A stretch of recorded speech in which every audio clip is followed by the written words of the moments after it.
In B2B, your brand isn't just a logo, it's your culture. How your teams work, how your teams show up for clients, and the story you tell every day shapes the trust buyers place in you. Today, we're unpacking why culture is so important in B2B branding.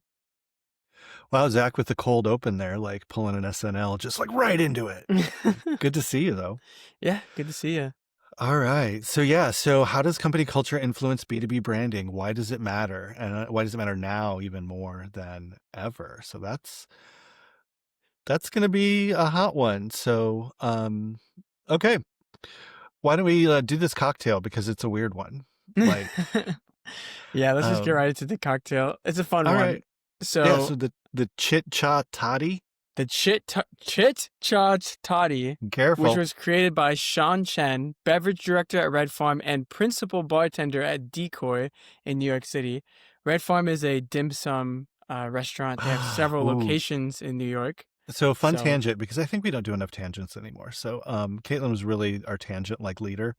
true. In Australia, dim sum is called yum cha, I had no idea.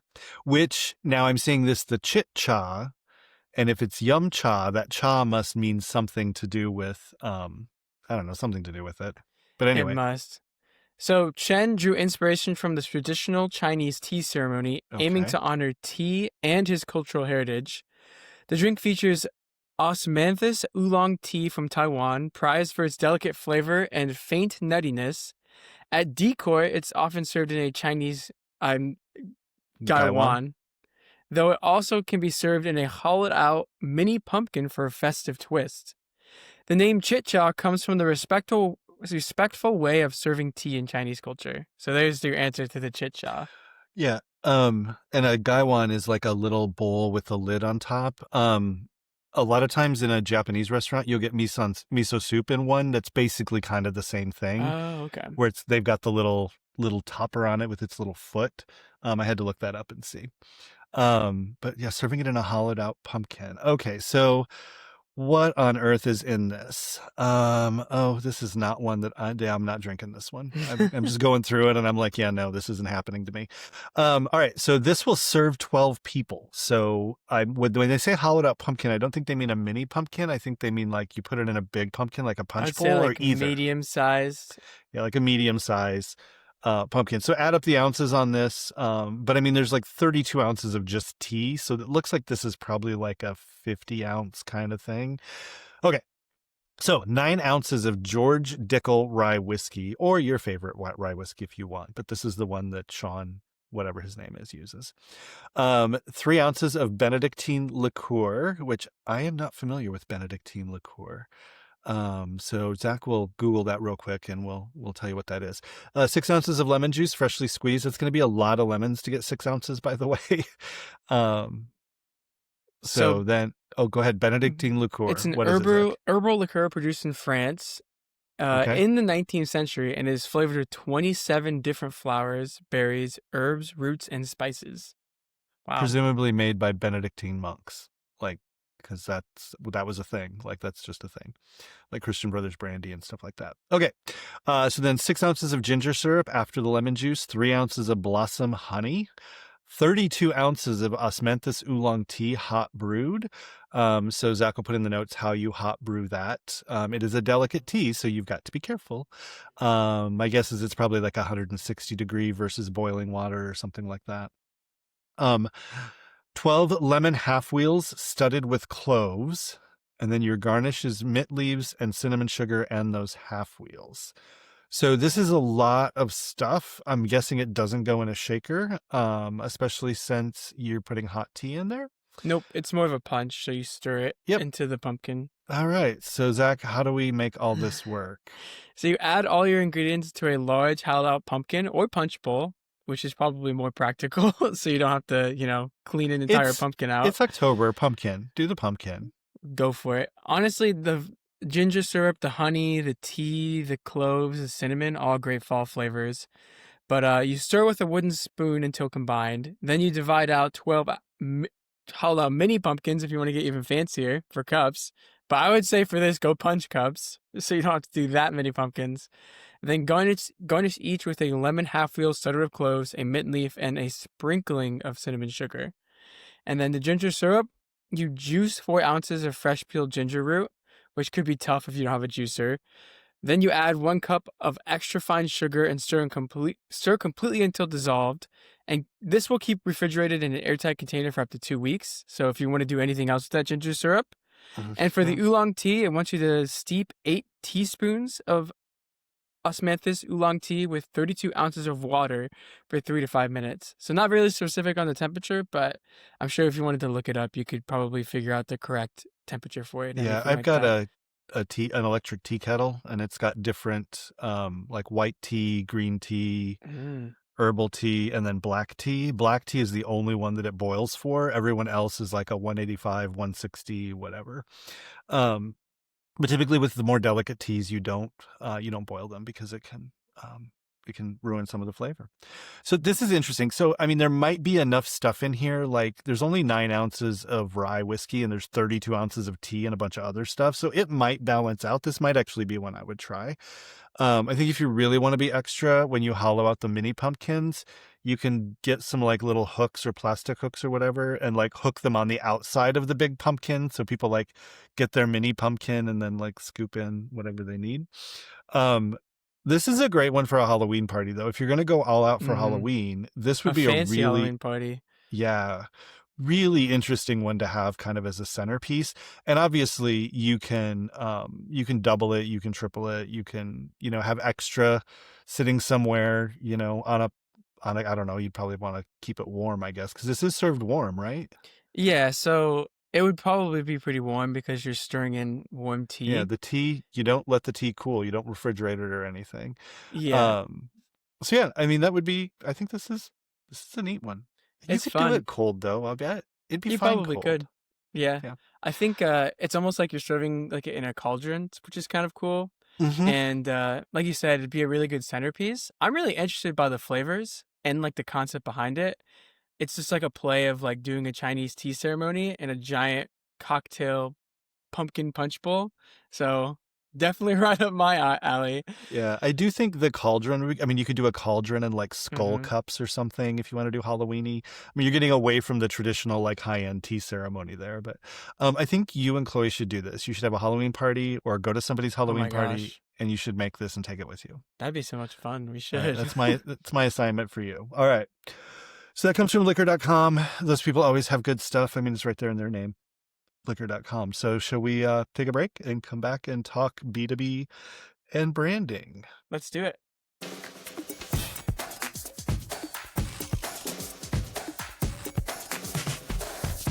All right. So, Zach, I was a slacker. I brought no stats for this section because it's what we usually start with, some stats and some interesting numbers. But if you've got stats, fire them away. What do we got? All right. So, Rich, what percentage of B2B buyers are more likely to purchase from companies whose cultures and values align with their own? 71. It's 71. Is That's it really? crazy. Yeah. Oh, no. That is so wild. That's the first time that's happened for As soon us. as you said 70, I was like, oh, he's going to be pretty close. And then 71, I was like, wait a second. He got the nail on the head. So, yeah, 71% of buyers are more likely to purchase from companies whose culture and value align with their own, which is kind of hits Mm-hmm. on one of your points that we're going to talk about later. But Yep. that's big, right? Like, That's huge. Like, I knew it was big. Like, in my head, but the first popped into my head was like 80, 85. And then I was like, I bet it's not quite that high. And then I was like, oh, like maybe 75, 70. And then I was just like, oh, 71. Sounds like a good number. it was a good guess. But That's awesome. yeah, no, it makes a lot of sense. I mean, that's the whole point of this episode, right? Culture's important Mm-hmm. to your actual brand. If you don't have a Yep. good culture and values, then you probably don't have a good brand because your brand should basically be that culture and value, those Right. values. Yeah, brand is a feeling. Like, a brand should give a feeling. It's not just your colors and your logo and all that, which we've beaten that point in other episodes too. Um, all right, cool. So I nailed that one. That's Yep. awesome. Let's see if you can get the second one. What percent of buyers consider authenticity a key factor in evaluating their B2B partnerships? I'm guessing it's not 71%. So I'm gonna say 86%. Oh, it was 85%. Oh, I was Wow. gonna say 85, but I like wanted to make it weird, so I made it 86. So Wow, wow, I'm good at this. that was crazy. Should go buy a We lottery gotta. ticket. I mean, we gotta see how well you do next, like next episode too, because wow, that's that was really That was close. freaky. Yeah, so just recap that one again, because like I think our like being so close we overpower like what the actual stat is and what it Yeah. means. So 85% of buyers consider authenticity a key factor in evaluating B2B partnerships. So I think that's just another thing of your culture, right? And like your Hmm. values as a company. If you don't have good values and you're putting out, a bad brand, like I think in B2B, a lot of brands get lost in the mix, right? Hmm. And so having a good brand could be really difficult. And if you have bad values and bad culture, then that's just going to compound the problem. Yep. So, And and you can't just invent culture. Culture has to be authentic, kind of by definition. You can't like creating a fake culture is impossible to do in a company. And people will find you out and see right through you. And that's so it's really interesting is like that really just dovetails right into my first point. Is you nailed it. Like, a lot of people just ignore brand and culture in B2B because you're providing a service for money. Boom, it's transactional, that's it. Um, but so why does culture matter at all? Like, and I think the stats that you shared show that like you might think you're just providing a service for money. And I think about like business banking, same thing. Like they're providing me a service and I'm paying them some sort of fees or interest or whatever. Um, but we went with a smaller local bank that has a fun logo. Their branding is really cute. Their spaces are oddly enough very similar to our spaces in our physical offices that we've had with like brick and wood in older buildings. They've repurposed buildings. They're very big on community. And that's where we went instead of the very, very large regional bank that could probably give us better rates and things. But I know the people I talk to. I feel comfortable when I walk into their space. Um, and they've also just been like, I don't know, nicer, friendlier. They know who we are. Like we had an overdraft, which happens with bank accounts all the time. We have 3 accounts, and so one of them will go negative and the other 2 were like really big or whatever. And like so it was like our media purchasing account like went negative. They called me on a Saturday morning to ask me to transfer some money so I wouldn't have an overdraft fee. Because wow. we don't, yeah, like, and that's business banking. That's B2B. I mean, well, first of all, that never happens in consumer banking. They're like, oh, we're going to get that overdraft fee. That's They're great. like, we're waiting on that overdraft fee. Yeah. But we have a 24-hour grace on any overdrafts. Um, Wow. and so, yeah. But Saturdays count, Sundays don't. So by Monday morning, we would have had an overdraft fee. And they just called me and said, hey, like, you just went negative. It was, I don't know, we were negative by like $500 or something stupid. And we had thousands in the other account. He's like, can you just like transfer? And part of me is like, I should probably set up an automatic transfer. Like if one account is negative, just pull it from another one. Um, but that's part of it. And that's like our culture. That's their culture. And that Hmm. mesh, um, makes it work. I mean, and we went above and beyond to use that bank. They don't have any branches in Sioux City, where a lot of people mail us checks to Sioux City. So they increased our mobile deposit limit. So we can deposit like 30 grand per day or something like that now. I don't know what it is. But they also sent us like a machine like the tellers have that Jessica has on her desk where you can scan the checks. Oh, Um, nice. so if we have a really huge one, we can do that. And then we can also like they'll send us envelopes if we need to mail checks to them. They'll give us the envelopes to mail them. We have to put a stamp on it, but um so yeah. So right there, I mean it's an anecdote, it's a little bit of a tangent, I guess, but I mean, when you it's a clear signal. Like, I mean, that whole story is awesome because it's just like a clear signal of that bank's, like values and culture. And Mhm. like you said, it aligns with us, and we want to work with them. And that kind of support and values they have and uphold are like really authentic and really Yeah. awesome. So, And culture fit is like when you're applying for a job, that's always something that they're looking for, a culture fit. Mhm. Um, but it's also when we're looking at clients, like when clients are evaluating us, we don't just take every single client who comes in the door. We do evaluate on, values, and will they respect our values and our customs and things like that. And do they feel like somebody we want to go have a drink with, is kind of how that culture fit is expressed a lot. Mhm. And I think they say that as well. Like, we had one who came back to us and just said, like, she's like, I've talked to 3 companies. You guys feel the most like you, what is it? You feel like the most, it was basically, she wants to work with us because the feeling she gets from us is the better than the other 2. Just a feeling, nothing about our Mhm. services, nothing about quality of work, just a feeling. Just Um, vibes. Vibes, yeah, total vibes. All right, so culture matters. Like, we've got Mhm. stats, we've got anecdotes, we've got tangents. We know culture matters. So, I think your next point really gets us into, Yeah. what do you do about that? So, yeah, how do you share your culture? How do you put your culture out there? Because it's one thing to have a good culture, but if your branding, if the messaging you're putting out doesn't reflect that fun, awesome culture and those values that you uphold, then it's gonna get lost, like between your branding and your messaging and all of that. So, one thing I would say is, surprise, the content marketing specialist is going to say content is probably one of the most important things that you are going to be putting out in terms of sharing your culture, sharing what it's like to work with you, sharing your voice. And yeah, I would say content is huge with that, right? I mean, this podcast is a really big indicator of our culture and who we are, right? Because you and I are discussing these things in a Uh-huh. really, authentic and easygoing way. And I think we have all other team members on that share really cool messages and really cool. Honestly, it's just a big snapshot of us, right? So your social posts, your blogs, newsletters are a great way to show your voice and share valuable knowledge with your clients and prospective clients.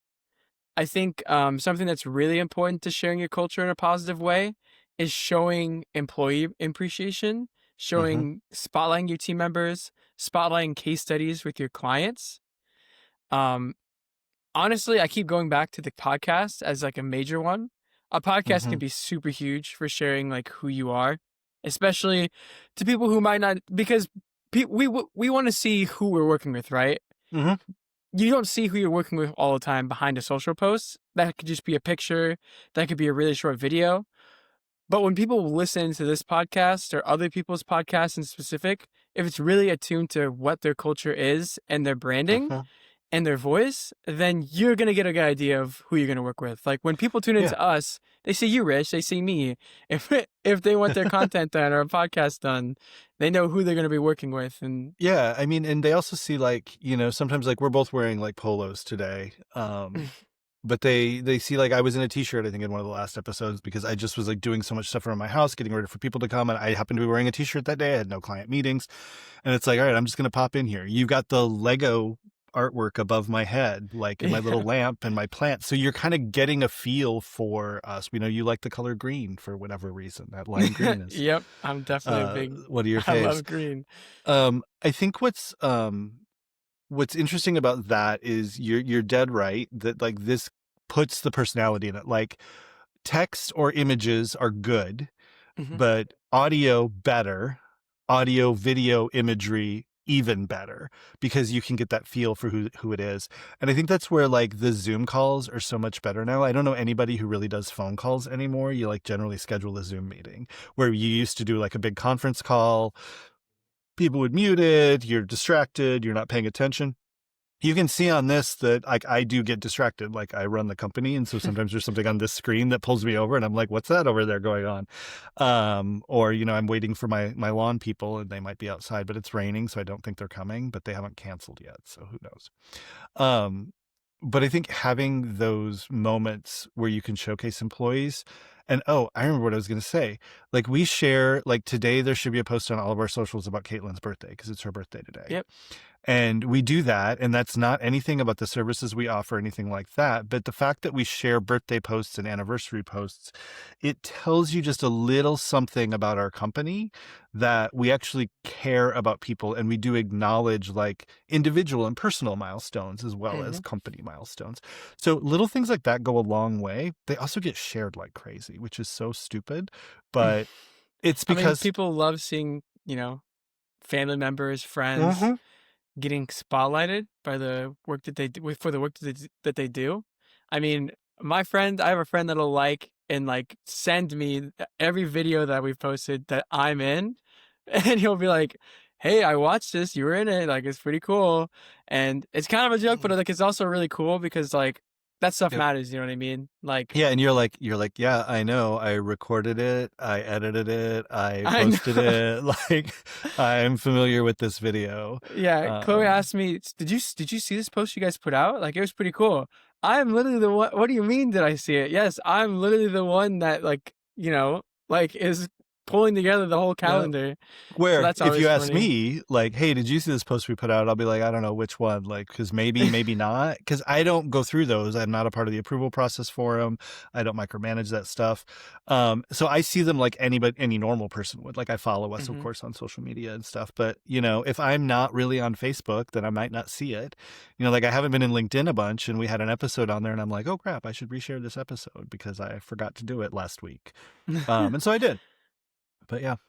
But no, yeah, I think something like main point here is your content is really important for sharing your values and culture. It needs to be have like really good messaging. I would recommend doing things like team spotlights behind the scenes of like the work that you do, because that's also like a really good way of showing who you are and how you do things. Mhm. And honestly, like you said, simple stuff, sharing birthdays, sharing anniversaries. If we have a big milestone with a client, our clients like seeing that and being able to share it. We love sharing that. And it shows just who we are and why you should work with us. So Yep. content is the megaphone for your branding and your voice. So, Yeah, and I think the other piece there is like sharing your customer success stories, like things that you do for your clients. Like I know we had the case study and whatnot, and we shared a reel, I think it was, or a slideshow on the people perspective and how we did their build out, which was like a really fun custom HubSpot build out.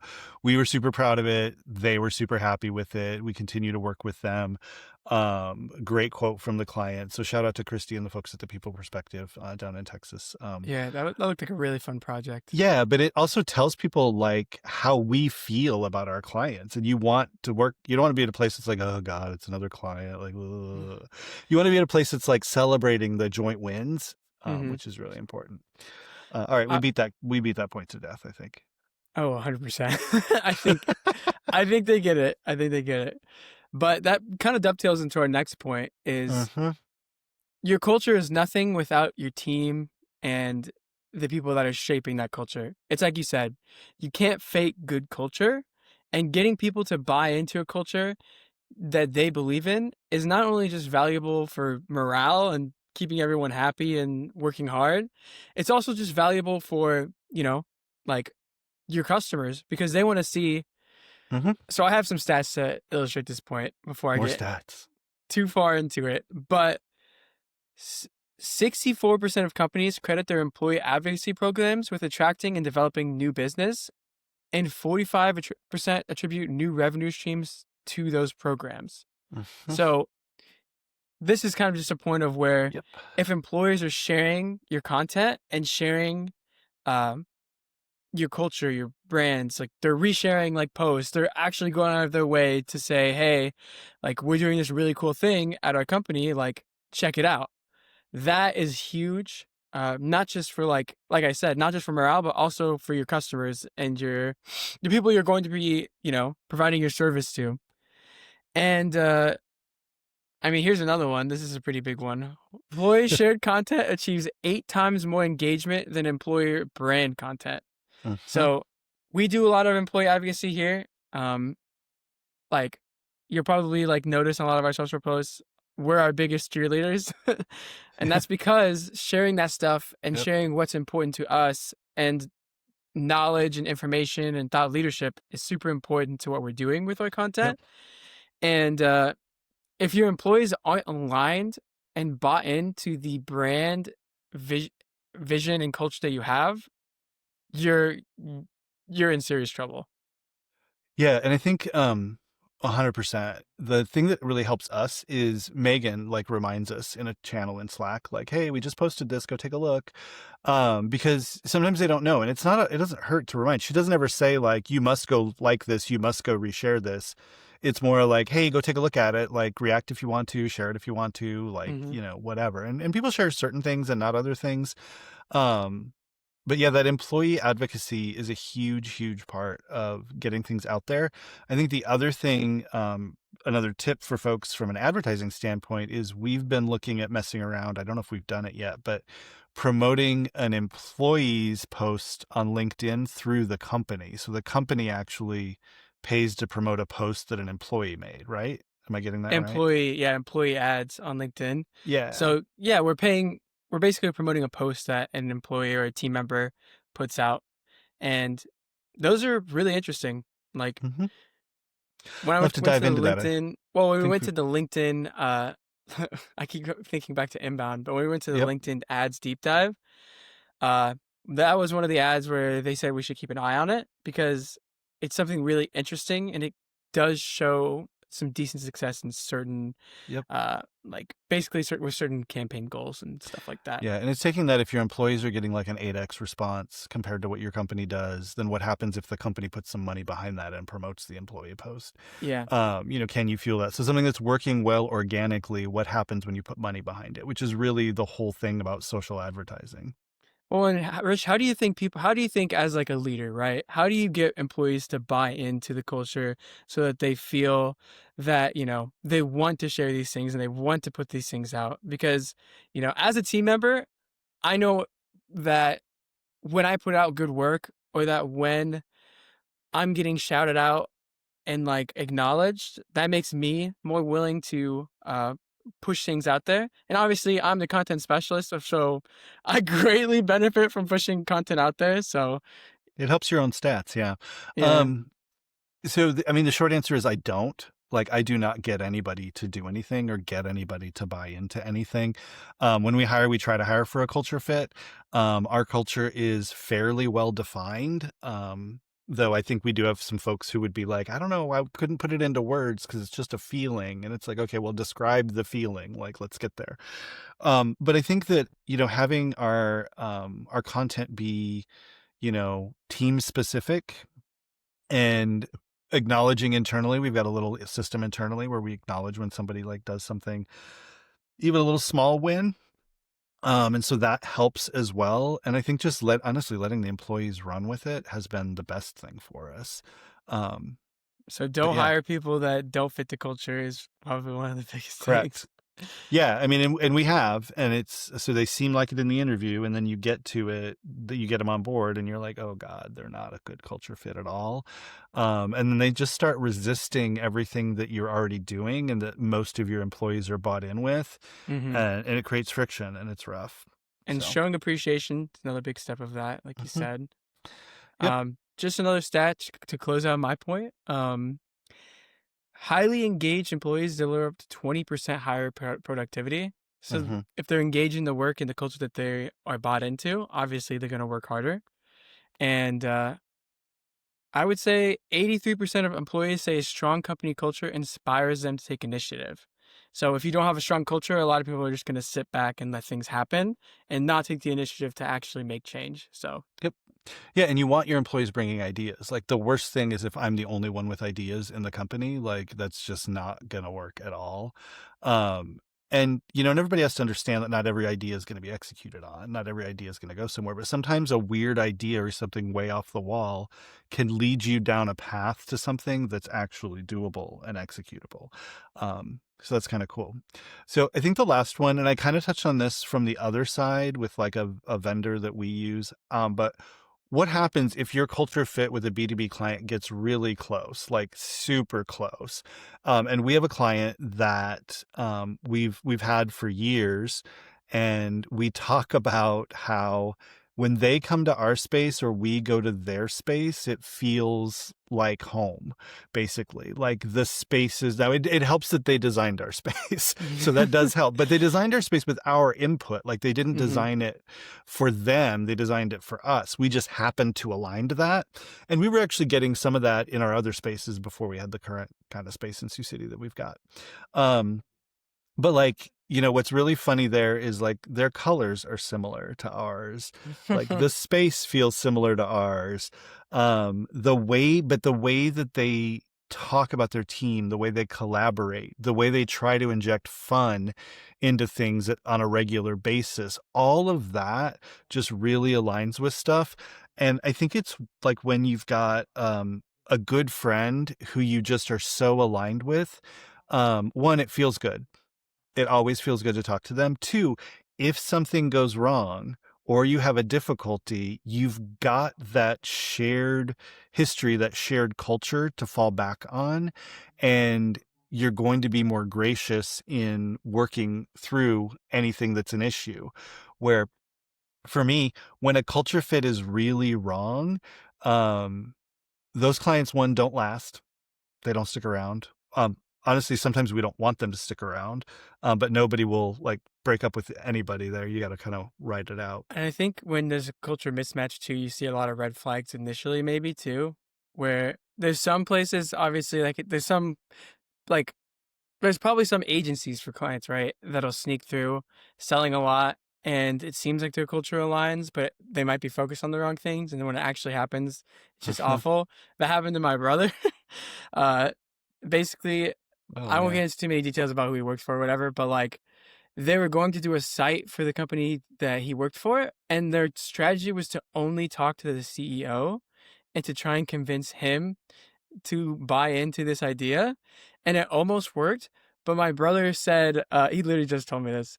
He said he looked at the site and could tell they had no idea what they were talking about. And the way that they were going about, obviously, just talking to the CEO, shutting everyone else out, and trying to upsell a lot of things, he could tell it wasn't a good fit, and he was able to like convince his company not to go with it. And that company went out of business like Oh, a whoa. few months later. So they were buying in to try and, save their company with this big deal. But he could tell that's just a good example that it wasn't a good culture fit. He was Uh-huh. overselling. They weren't focused on the right things to what the values that he thought the company he worked for was, has. And that's just like an example of that. But Yeah, you do feel those red flags kind of early on. It definitely happens. And so like when it's a mismatch, you're just going to be going back through the motions later. Like you're going to end up in a breakup situation. You're going to end up not working. And we have taken on clients, especially when money was like really tight, where we're like, yeah, I saw the 4 red flags. I'm willing to do those 4 red flags because we want the income. And those clients don't stick around. They aren't enjoyable to work with. They don't enjoy working with us. And you eventually like break up. But do you get the money out of them? Yeah. Is that who we are? No, not anymore. no. Like we've been there at points, but if we get like big red flags, we're out. And you can be Yeah. gracious about it and just say, I think that, we probably could work together, but I just don't know if it's a good fit We're too far apart for on a us. lot of key Mhm. things. Yep, 100%. All right, so I think that that's an episode. That was quite the episode. It's a We lot of covered stuff. a lot of good stuff. How you can make your culture and value more visible. Obviously, it's content. Yep. Why it matters. Why having employees buy into your culture and then having them be a part of that content creation and Uh-huh. content sharing can be really good and engaging. And then, like you said, like if what happens when a culture fit is really close to a B2B client, and then we covered And what what, happens when it goes yeah, wrong? yeah. All right. So awesome. Bring us As home, Zach. always, you can find our agency at antidote71.com and all of our socials there as well. If you have a question you'd like to send our way, head to ctapodcast.live to shoot us an email, Or even better, leave us a voice message on our hotline at 402-718-9971. Your question will, in fact, make it into a future episode of the podcast. All right.